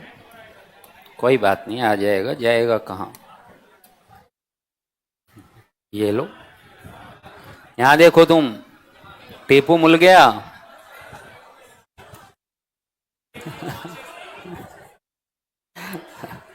एक ही मूछ है, एक ढक गई है। पागल, जब तुम ऐसे देखोगे तो एक ही ना मूछ दिखेगी। देखो अगला पॉइंट, हेडिंग लगाइए टीपू सुल्तान। बच्चों, टीपू सुल्तान, पहले इसको समझते हैं, है ना बच्चों, फिर नोटिंग करते हैं टीपू के बारे में। बाद में फिर 2 युद्ध की आपको जानकारी देंगे। अभी तीसरा बचा हुआ है और चौथा बचा हुआ है। ब्रिटिशों के चंगुल में, ब्रिटिशों के चंगुल में मैसूर कैसे आएगा, इसकी भी तो कहानी है, इसकी भी तो कहानी है। क्योंकि बच्चों याद करो, हम तो रोज आपको याद दिलाते हैं कि हम टॉपिक पढ़ रहे हैं स्वतंत्र राज्यों का उदय एवं भारत में ब्रिटिश साम्राज्य का विस्तार। तो मैसूर भी तो अंडर में आएगा। तो देखो बेटा, मैसूर की कहानी को समझो। पहले टीपू को समझो। टीपू सुल्तान, टीपू सुल्तान 1782 से 99 AD। पहला पॉइंट बच्चों ये रहेगा टीपू में कि वह पुत्र और उत्तराधिकारी था अपने पिता का। पुत्र और उत्तराधिकारी है, पुत्र और उत्तराधिकारी है हैदर अली का। किसका है? हैदर अली का। पुत्र और उत्तराधिकारी है हैदर अली का। पहली बात मेरे प्यारे बच्चों, खुलेआम सुल्तान की उपाधि ली, सुल्तान की उपाधि ली, सुल्तान की उपाधि ली। मैसूर को हर संभव तरीके से शक्तिशाली बनाने का प्रयास किया, मैसूर को शक्तिशाली बनाने का प्रयास किया। लेकिन कैसे? मैसूर को शक्तिशाली कैसे बनाया मेरे बच्चों? तो मैसूर को शक्तिशाली कई ढंग से बनाया। जैसे बेटा, पहला है कि वहां पर सैन्य सुधार की जाए, वहां पर सैन्य सुधार किए जाए, तो सैन्य सुधार किए। दूसरा बच्चों, नौ सेना की कमी थी मैसूर के पास, नौ सैन्य प्रणाली को मजबूत करने का काम किया टीपू ने, नौ सैन्य प्रणाली को मजबूत करने का प्रयास किया। आधुनिक सेना, ध्यान देंगे बच्चों, आधुनिक सेना बनाई, आधुनिक सेना बनाई फ्रांसीसियों के सहयोग से। किसके सहयोग से? फ्रांसीसियों के सहयोग से आधुनिक सेना बनाई, आधुनिक सेना बनाई बच्चों। किसने? टीपू ने। फ्रांसीसियों के साथ उसकी मित्रता भी थी। नौ सैन्य प्रणाली और दो बच्चों बंदरगाह, दो बंदरगाहों का निर्माण करवाया, दो बंदरगाहों का निर्माण। Number 1 Maulidabad, number 1 Maulidabad. और प्यारे बच्चों ध्यान से सुनो, और प्यारे बच्चों एक बंदरगाह बनवाया मैंगलोर, मैंगलोर बच्चों, ठीक है। कहते हैं व्यापार को बढ़ावा दिया, गुमास्तों की नियुक्ति की, व्यापार को बढ़ावा देने के लिए बच्चों गुमास्तों की नियुक्ति, गुमास्त एक अधिकारी टाइप का था जिनकी नियुक्ति की गई। कहते हैं कृषि को बढ़ावा दिया टीपू सुल्तान ने। किसको बढ़ावा दिया? कृषि को बढ़ावा दिया टीपू सुल्तान ने। टीपू सुल्तान ने बच्चों नया कोइनेज सिस्टम, नई मुद्रा प्रणाली चलाई और हिंदू देवी देवताओं की आकृति वाले सिक्के चलाए। नई मुद्रा प्रणाली की शुरुआत की उसने बच्चों। एक नया कैलेंडर भी चलाया, एक नई मुद्रा प्रणाली और कैलेंडर भी चलाया उसने बच्चों। वह एक सहिष्णु शासक भी था। कहते हैं उसकी सेना में न केवल मुसलमान बल्कि हिंदू भी शामिल थे। उसने बच्चों जगत गुरु शंकराचार्य श्रृंगेरी में जगत गुरु शंकराचार्य के मंदिर को दान दिया था और उसका जीर्णोद्धार करवाया था, जो बताता है टीपू को कि टीपू समान रूप से सहिष्णु था, समान रूप से सहिष्णु था। लेकिन बच्चों अंग्रेजी इतिहासकार इसे कहते हैं सीधा साधा दैत्य, सीधा साधा राक्षस था टीपू। उनके लिए तो राक्षस ही था, सीधा साधा दैत्य बताते हैं कौन? अंग्रेज। अंग्रेजी इतिहासकार बच्चों कहते हैं, अंग्रेजी इतिहासकार कहते हैं कि टीपू सीधा साधा दैत्य था, कि टीपू सीधा साधा, टीपू सीधा साधा दैत्य था बच्चों, सीधा साधा दैत्य था टीपू। बात समझ में आई कि नहीं? सीधा साधा दैत्य था टीपू, ये कहा गया। लेकिन बच्चों ये तो टीपू का एक पक्ष है, जो टीपू ने अपने आप को मजबूत करने का प्रयास किया। टीपू ने इसके अलावा भी बहुत सारे काम किए। जैसे बच्चों, जैसे टीपू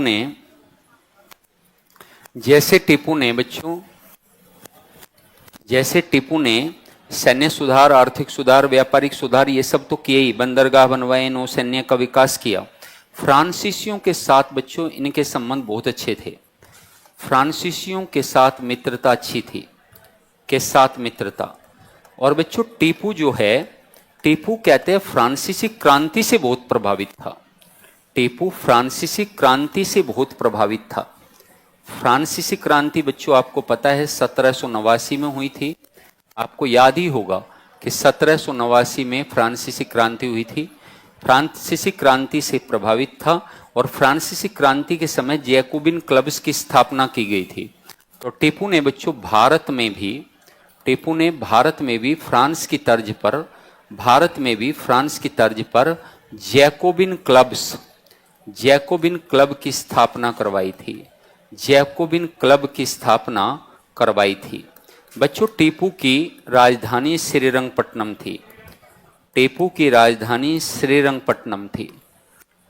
राजधानी क्या थी बच्चों? श्रीरंगपट्टनम थी। राजधानी श्रीरंगपट्टनम थी।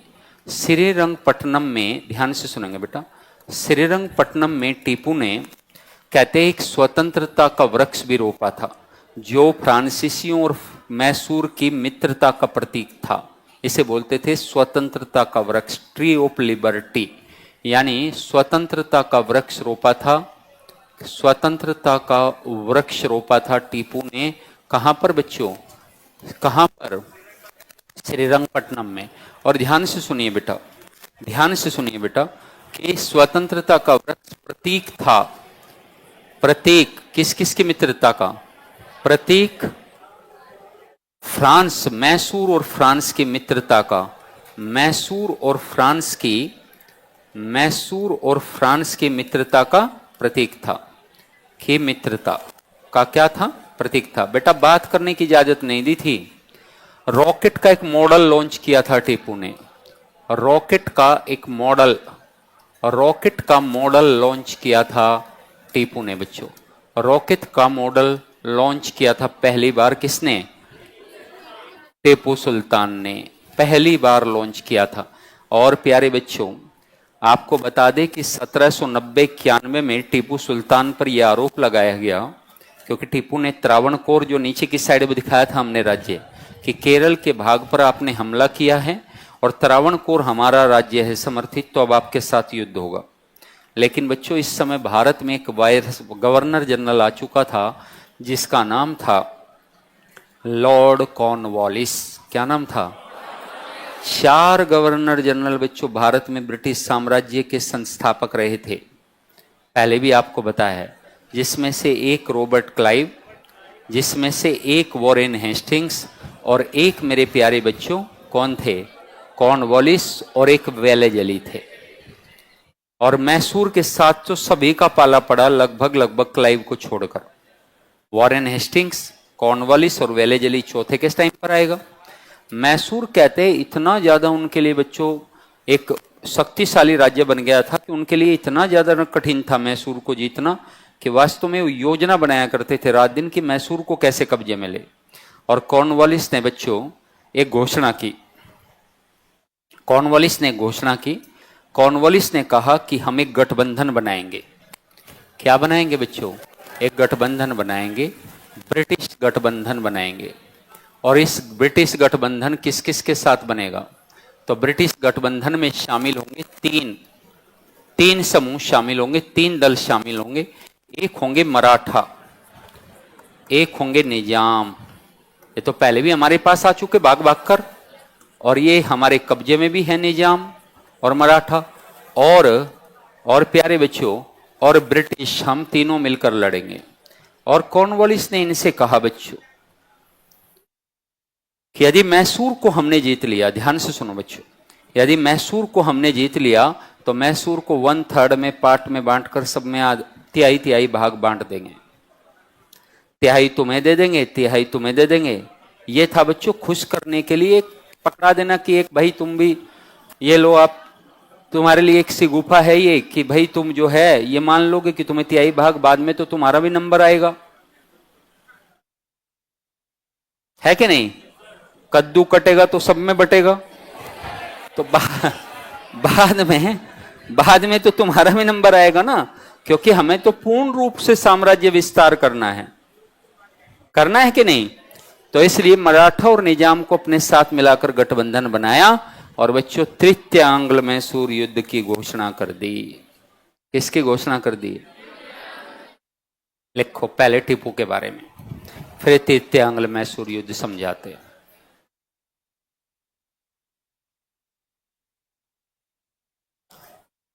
टीपू के बारे में लिखो। ये हैदर अली के पुत्र और उत्तराधिकारी थे।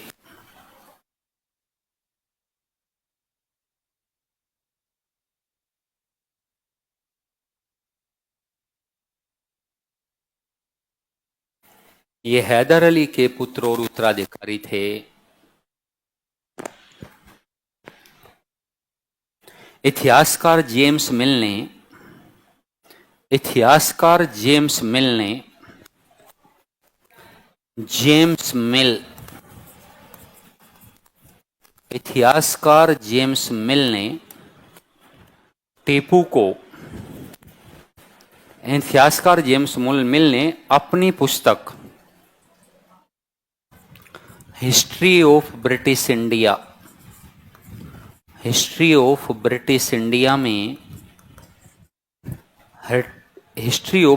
इंडिया में टीपू को एक योग्य शासक बताया है। इंग्लिश में लिखना पड़ेगा बेटा। हिस्ट्री ऑफ ब्रिटिश इंडिया में टीपू को एक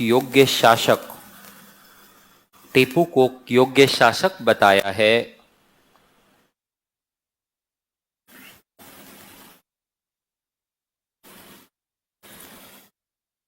लेकिन साम्राज्यवादी इतिहासकारों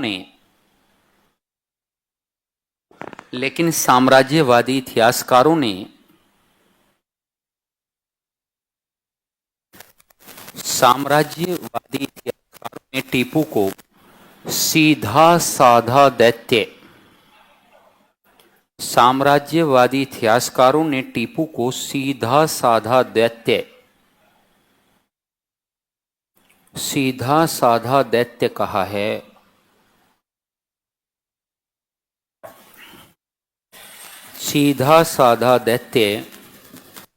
कहा है। सीधा साधा दैत्य कहा है। टीपू ने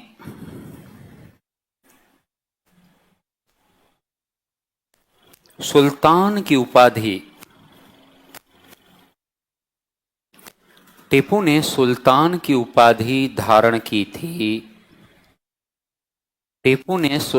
की उपाधि धारण की थी। पहला शासक है बच्चों आधुनिक भारत का जिसने सुल्तान का टाइटल लिया। लिखिए, टीपू ने 1784 से 90 के बीच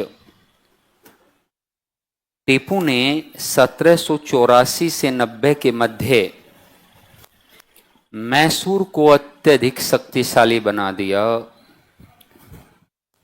टीपू ने 1784 से 90 के मध्य मैसूर को अत्यधिक शक्तिशाली बना दिया।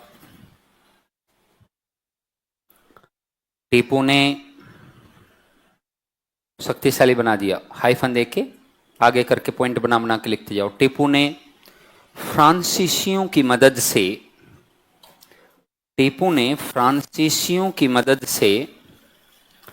आधुनिक सेना की स्थापना की थी। उसने नौसेना का भी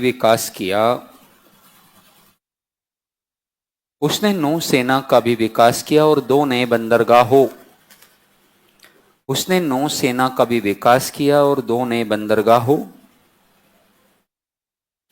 मौलिदाबाद और मैंगलोर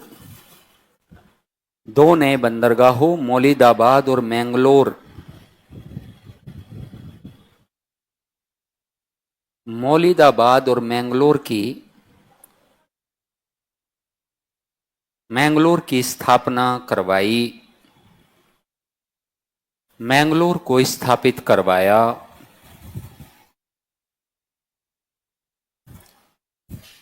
कृषि एवं व्यापार के विकास के माध्यम से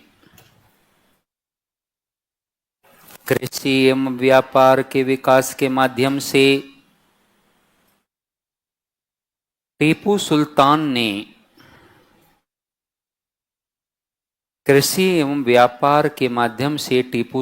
ने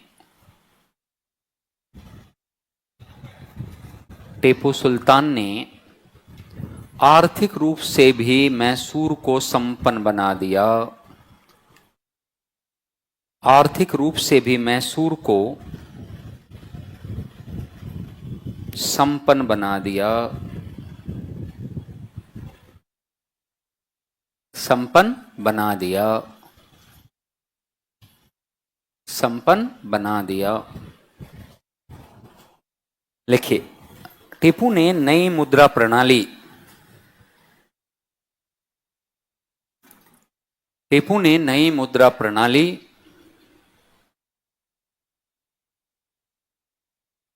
विकसित की और हिंदू देवी देवताओं की आकृति वाले सिक्कों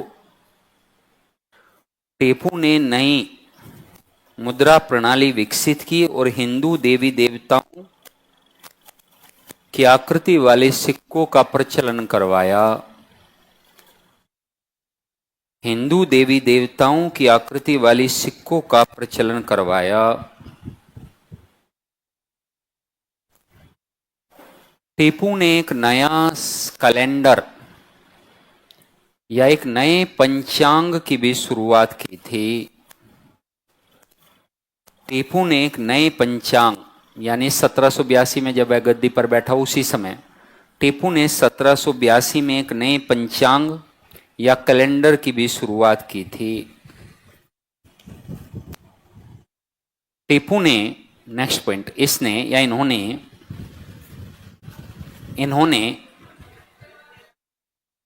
टीपू ने नई मुद्रा प्रणाली की भी शुरुआत की थी, एक नया कैलेंडर चलाया था। लिखिए, टीपू सुल्तान ने विदेशी संबंधों पर भी बल दिया। टीपू सुल्तान ने विदेशी संबंधों पर भी बल दिया और उसने कुस्तुनतुनिया तुर्की, कुस्तुनतुनिया ब्रैकेट में तुर्की, वही है तुर्की, ईरान, मिस्र,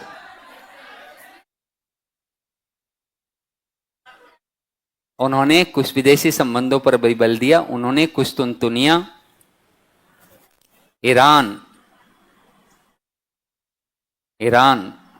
और मिस्र के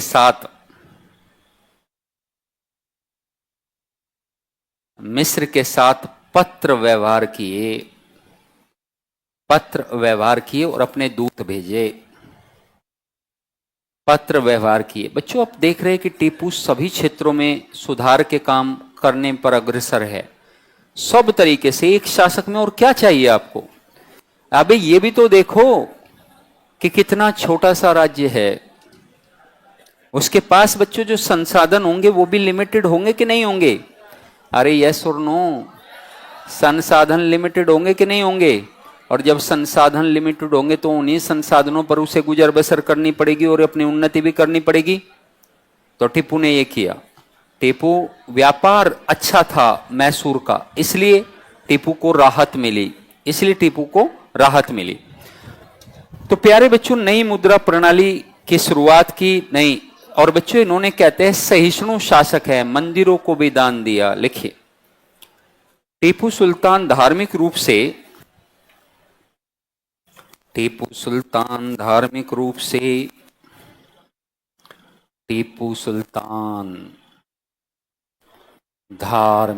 से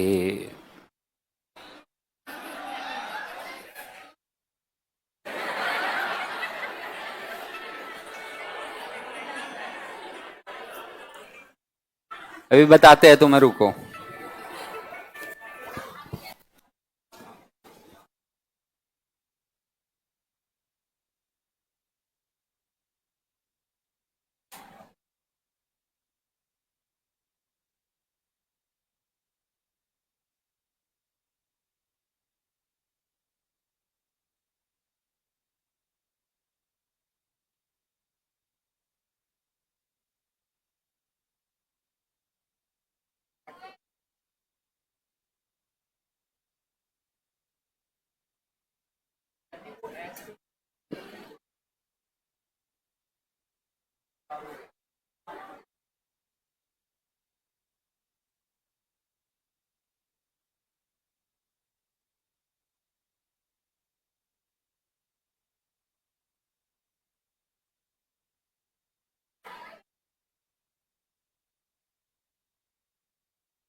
हाँ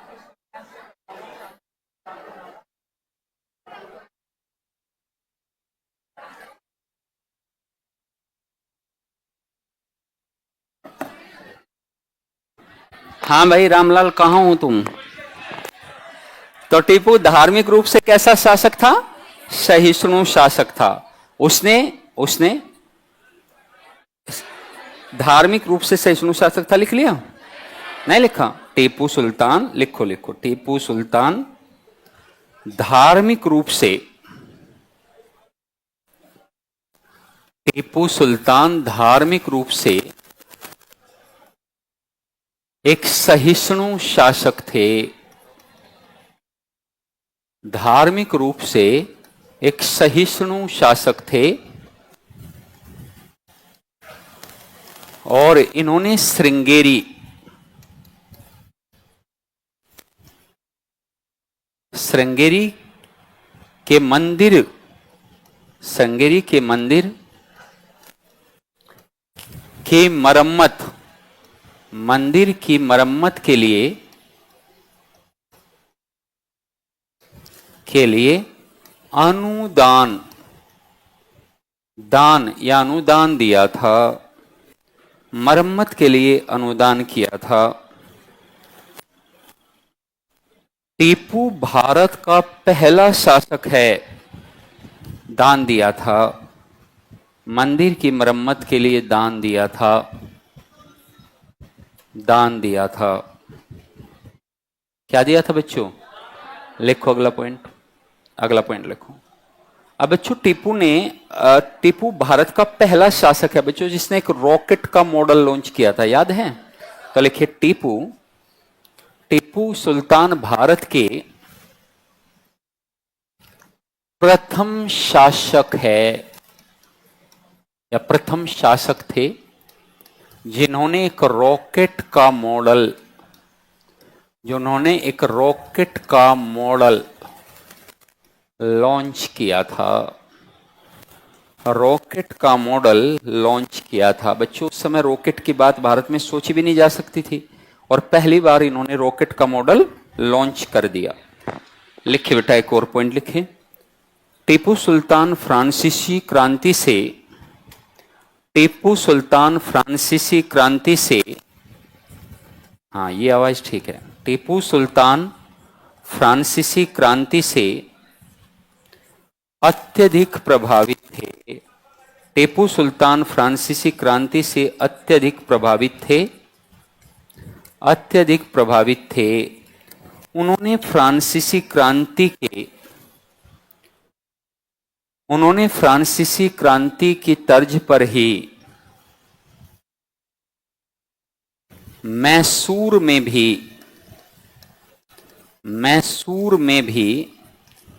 जैकोबिन क्लब यानी संगोष्ठी क्लब, जैकोबिन क्लबों की स्थापना करवाई थी। जैकोबिन क्लब्स की स्थापना, जैकोबिन क्लब्स की स्थापना करवाई थी। जैकोबिन क्लब्स की स्थापना करवाई थी। बच्चों इनमें क्रांति के लिए विचार विमर्श की स्थिति बनती थी तो जैकोबिन क्लब बनवाए गए थे।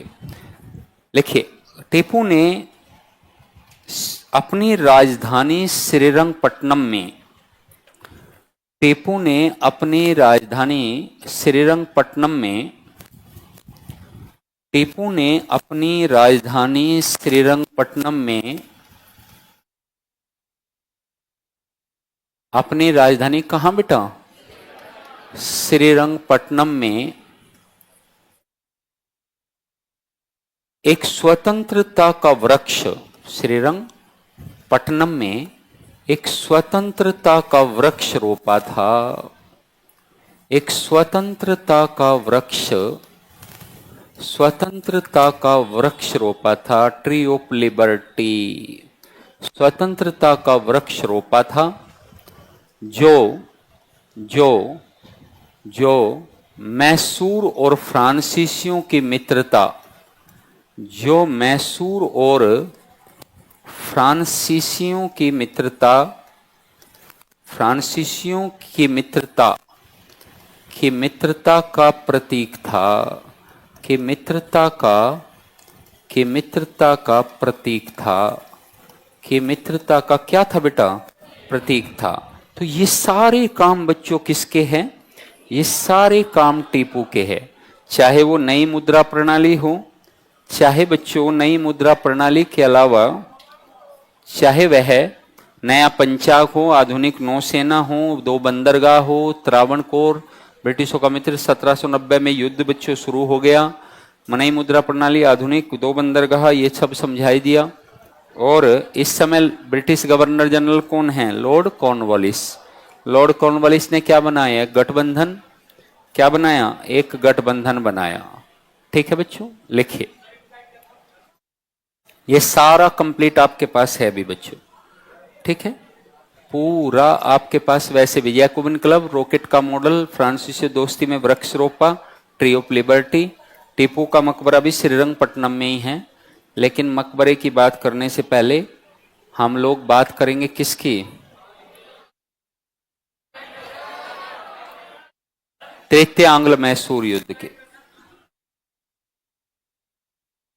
क्या कथन, अच्छा तो इतनी जल्दी क्यों हो रही है तुम्हें कथन सुनने की। लिखो, एडवांस मत बनो तुम, उतना ही समझो जितना समझाया जाए। जब कथन की आवश्यकता होगी तो बताएंगे हम, ठीक है। तुम ज्यादा चौधरी मत बनो।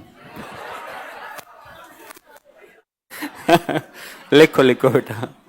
तो ये टीपू सुल्तान, अब हेडिंग लगाओ, तृतीय आंग्ल मैसूर युद्ध। क्या हेडिंग लगाओगे, तृतीय आंग्ल मैसूर युद्ध, तृतीय आंग्ल मैसूर युद्ध बेटा। अब बच्चों ये आरोप लगाया गया, कॉर्नवालिस ने टीपू सुल्तान पर यह आरोप लगाया बच्चों कि उसने त्रावणकोर पर हमला किया है। ठीक है, हमला किया भी था, ऐसी कोई बात भी नहीं है, लेकिन हमला किया था तो उन्हें तो कुछ नहीं कहा था, है ना। तो अब ब्रिटिशों ने उसे इतना गहराई से लिया, क्योंकि ब्रिटिश चाहते भी थे कि अभी हमें कोई मौका मिले और हम टीपू सुल्तान के राज्य को जीते। तो तृतीय आंग्ल मैसूर युद्ध का कारण पर यदि बच्चों आप जाओगे, तृतीय आंग्ल मैसूर युद्ध के, आंग्ल मैसूर युद्ध के आप कारण पर जाओगे, देखो बेटा यहां समझो, इसे बोलेंगे बेटा थर्ड एंग्लो मैसूर वॉर। क्या बोलेंगे बेटा, third Anglo Mysore war. Anglo का मतलब समझते हो बेटा, अंग्रेज जो भारत में रह रहे हैं, एंग्लो मैसूर वॉर यानी भारत में युद्ध लड़ा जा रहा है। अब बच्चों ये युद्ध लड़ा गया है 1780 से लेकर 84 तक, सॉरी 90 से लेकर 92 तक ये युद्ध लड़ा गया है। ठीक है बेटा, अब इसको समझो थोड़ा सा, है ना। पहली बात कि ये युद्ध में एक तरफ ब्रिटिश है बच्चों, कारण क्या है, तो कारण बताया गया त्रावणकोर पर हमला। क्या बताया गया बेटा, त्रावणकोर पर हमला। त्रावणकोर पर टीपू का आक्रमण, त्रावणकोर पर टीपू का आक्रमण, त्रावणकोर पर टीपू का आक्रमण बच्चों, ये कारण है। दूसरा बच्चों कारण है, ध्यान से सुनेंगे, दूसरा कारण है, एक तो कारण हो गया कि त्रावणकोर पर टीपू का आक्रमण हो गया, दूसरा कारण है कि टीपू शक्तिशाली भी बहुत हो रहे थे। और वास्तव में कारण तो यही था कि टीपू बहुत शक्तिशाली है और उनकी शक्ति को कम करना है, उन्हें हराना है, उन्हें पराजित करना है, मैसूर को कब्जे में लेना है। और एक गठबंधन बनाएंगे बच्चों, कॉर्नवालिस। क्या बनाएंगे, एक गठबंधन। कॉर्नवालिस इस समय क्या है, भारत के गवर्नर जनरल है। ठीक है बच्चों, बंगाल के गवर्नर जनरल। कॉर्नवालिस एक गठबंधन बनाएंगे जिसकी बात हमने कही, और बच्चों युद्ध छिड़ जाएगा 1790 में, और यह गठबंधन मैसूर को पराजित कर देंगे, मैसूर को पराजित कर देंगे। और बच्चों मैसूर को पराजित करके मैसूर के साथ में टीपू के साथ अब की बार ब्रिटिशों की शर्तों पर संधि होगी, जिसका नाम था श्रीरंगपट्टनम की संधि। टीपू की हार हुई बच्चों, क्या हुई, टीपू की हार हुई। और टीपू की हार होने के बाद कहते हैं राज्य, आधा राज्य छीन लिया ब्रिटिशों ने, एक संधि उन्होंने सिग्नेचर की बच्चों, जिसका नाम है श्रीरंगपट्टनम की। भारत में ब्रिटिश गवर्नर जनरल, भारत में ब्रिटिश गवर्नर जनरल, भारत में British governor general Lord Cornwallis थे। लॉर्ड कॉर्नवालिस थे। कॉर्नवालिस ने, कॉर्नवालिस ने, कॉर्नवालिस ने मराठों निजाम के साथ मैसूर के विरुद्ध, कॉर्नवालिस ने मराठा और निजाम के साथ टीपू के विरुद्ध एक गठबंधन बनाया। टीपू के विरुद्ध एक गठबंधन बनाया और 1790 में, और 1790 में टीपू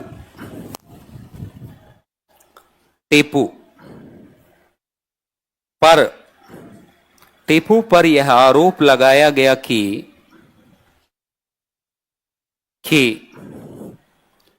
उसने त्रावणकोर पर हमला करके, उसने त्रावणकोर पर हमला करके उसे जीतने का प्रयास किया है। उसने त्रावणकोर पर हमला करके उसे जीतने का प्रयास किया है। उसे जीतने का प्रयास किया है। परिणाम स्वरूप युद्ध प्रारंभ हुआ। परिणाम स्वरूप युद्ध प्रारंभ हुआ और इस युद्ध में टीपू को इस गठबंधन ने, और इस युद्ध में टीपू को इस गठबंधन ने पराजित कर दिया, पराजित कर दिया। और टीपू को ब्रिटिशों के साथ श्रीरंगपट्टनम की संधि, और टीपू को ब्रिटिशों के साथ श्रीरंगपट्टनम की संधि करने पर, श्रीरंगपट्टनम की संधि करने पर विवश होना पड़ा। श्रीरंगपट्टनम की संधि करने पर विवश होना पड़ा। इस संधि के अनुसार, इस संधि के अनुसार हाइफन दे के नंबर 1, टीपू पर 3 करोड़ रुपए, हाइफन दे के नंबर 1, टीपू पर 3 करोड़ रुपए युद्ध हार जाने के रूप में, टीपू पर 3 करोड़ रुपए युद्ध हार जाना थोपा गया।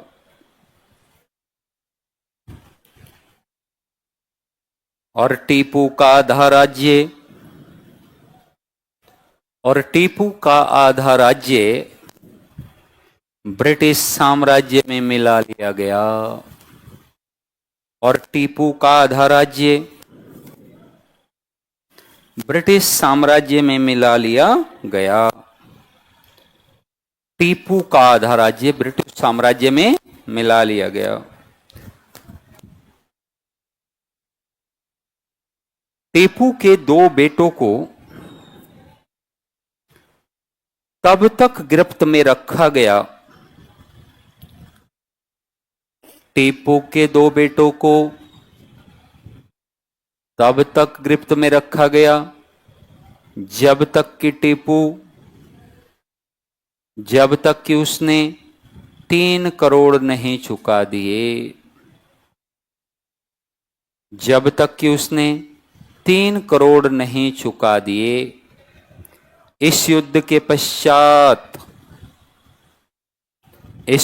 पश्चात कॉर्नवालिस ने कहा, इस युद्ध के पश्चात कॉर्नवालिस ने कहा कि बिना अपने शत्रुओं को शक्तिशाली बनाए बिना अपने मित्रों को, सॉरी, कॉर्नवालिस ने कहा कि बिना अपने मित्रों को शक्तिशाली बनाए हुए हमने अपने शत्रु को कुचल दिया। हमने अपने शत्रु को कुचल दिया। 1792 से 99 के मध्य अपने शत्रु को कुचल दिया। अपने शत्रु को कुचल दिया। इससे पीछे कॉर्नवालिस ने कहा कि हमने बिना अपने मित्रों को शक्तिशाली बनाए बिना ही अपने शत्रु को कुचल दिया। लिखिए चौथा आंग्ल मैसूर युद्ध। काट दो से, चौथा आंग्ल मैसूर युद्ध। हेडिंग लगाओ, चौथा आंग्ल मैसूर युद्ध। चौथा आंग्ल मैसूर युद्ध। चौथा आंग्ल मैसूर युद्ध आ गया बच्चों। लिखिए इस युद्ध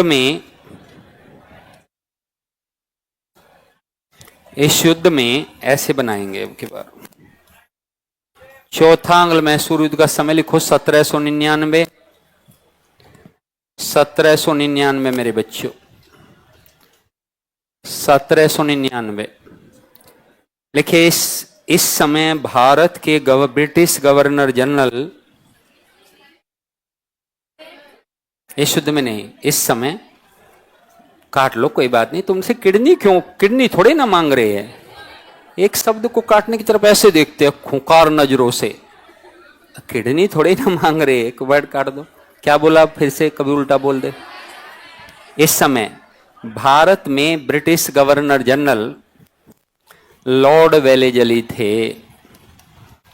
लॉर्ड वेलेजली, लॉर्ड वेलेजली थे। लॉर्ड वेलेजली थे। वेलेजली ने टीपू पर नेपोलियन बोनापार्ट, वेलेजली ने टीपू पर नेपोलियन बोनापार्ट के साथ पत्र व्यवहार करने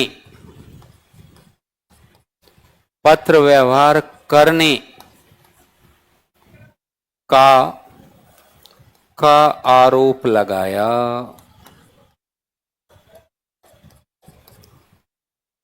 परिणाम स्वरूप 1799 में आरोप लगाया। परिणाम स्वरूप 1799 में चौथा आंग्ल मैसूर युद्ध शुरू हुआ। चौथा आंग्ल मैसूर युद्ध शुरू हुआ। इस युद्ध में ब्रिटिशों ने एक बार पुनः निजाम और मराठों से गठबंधन बनाया। मराठों और निजाम से गठबंधन बनाया। बच्चों, वेलेजली ने कहा कि अब की बार आर पार करेंगे दोस्तों अपने मित्रों से, और तिहाई तिहाई बांट देंगे जो भी मिलेगा। तैयार हो? मराठा ने कहा तैयार है। निजाम ने कहा जैसा आप कहे आका, क्योंकि निजाम ने तो 1798 में सहायक संधि सिग्नेचर कर ली थी, उसकी औकात नहीं थी कि वो बोल दे। बाजीराव बच्चों संकालू व्यक्ति था, बाजीराव द्वितीय, तो वो कुछ कर नहीं सकता था। संधि युद्ध की तैयारियां हो गई। और बच्चों, चौथे आंग्ल मैसूर युद्ध में श्रीरंगपट्टनम में महल के आसपास लड़ते हुए टीपू वीर गति को प्राप्त हुआ। लिखिए 1799 में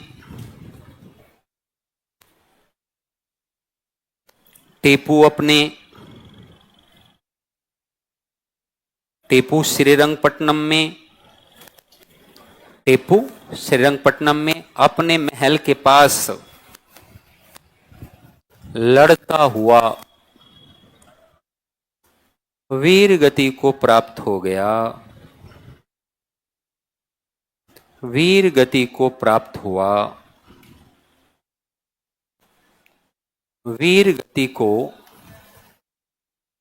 क्या हो गया बच्चों? प्राप्त हो गया। टीपू ने कहा था कि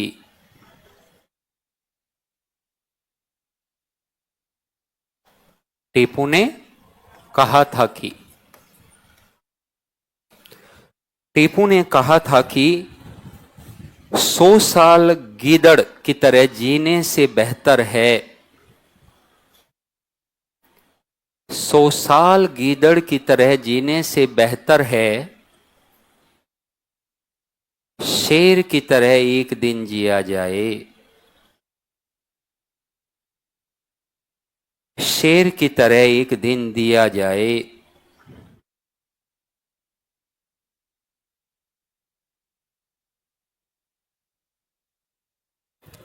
टीपू को तीनों राज्यों में या तीनों भागों में बांट दिया गया। टीपू सॉरी मैसूर को भावनाओं को समझो।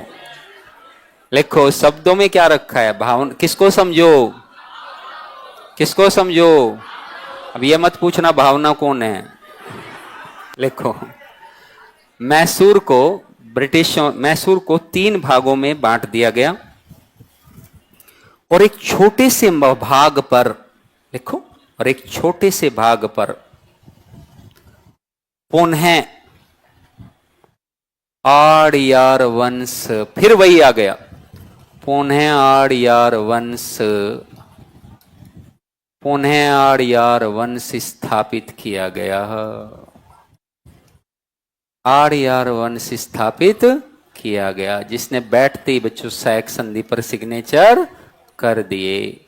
और बच्चों वेलेजली की खूब जमकर तारीफ हुई।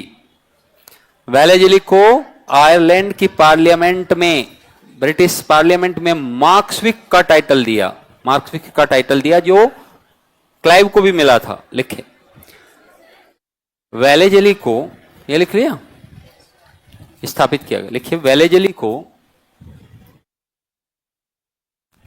आयरलैंड ब्रिटिश पार्लियामेंट में मार्कविस लिखा हुआ है, मार्कविस की उपाधि दी गई। बड़ा टाइटल होता था बच्चों मार्कविस, जिसने बड़ा अतुलनीय योगदान दिया है, मार्कविस की टाइटल दी, मार्कविस की उपाधि दी। ये था मेरे प्यारे बच्चों मैसूर, और ये थे हैदर अली और टीपू सुल्तान। कल हम पढ़ेंगे पंजाब। क्या पढ़ेंगे? 2 घंटे का पता चला? बहुत बहुत धन्यवाद, बहुत बहुत आभार।